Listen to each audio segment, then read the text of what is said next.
What is it about this jobs report that has unleashed this reaction today?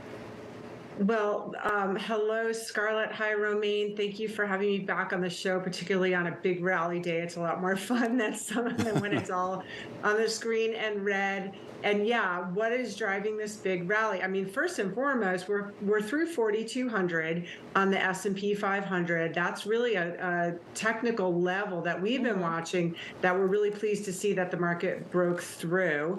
We're seeing a broader rally today after the parabolic move that we've seen in tech stocks.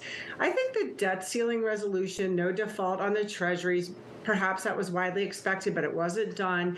That and a sort of mixed jobs report are part of that constellation of events, creating the thesis that the Fed is probably not going to raise rates in June. We're of the view they probably won't raise them at all the rest of the year. Yeah. And I think the market is coming to that view as well. And I think that's in large part driving the green on the screen that we're seeing today. I want to go back to those technical levels because that's a good mention here. The idea that we're firmly above 4,200, actually flirting with 4,300 at this point, above all of those key moving averages here. But then, Terry, there's the question of seasonality as well. Earnings season is pretty much over. The month of June historically has not been the kindest to equity markets. And then you still have this overhang of whether we're headed towards a recession in the second half of the year or not. Right. All of those are great points, Romaine. We agree with every single one of them. It's really fun on a day like today and a week like we've had this week where everything's been going up.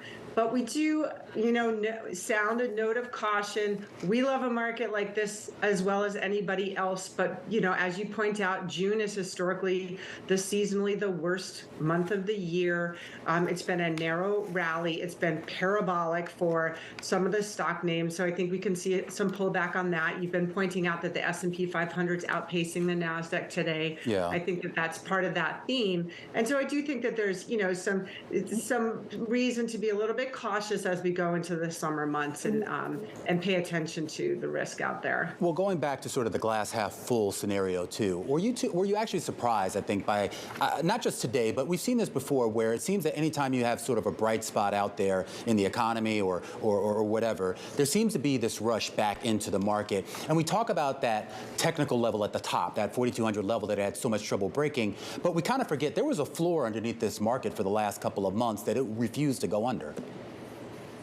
Yeah, there's been a floor, and we'll say that the October 20, and we have on this show and since October that was the lows, and I don't think we're going to revisit those. And do we give a little bit back? Perhaps. I mean, it continues to be kind of.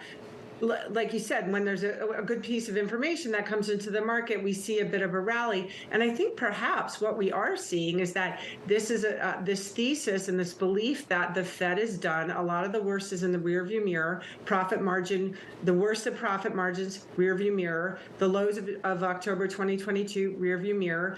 Increase in interest rates by the Fed, rearview mirror. We're not going to see that anymore. And so when we see these nice data points that come out, that gives the bulls a reason to buy. And I think we're going to continue to see that going forward throughout the rest of the year.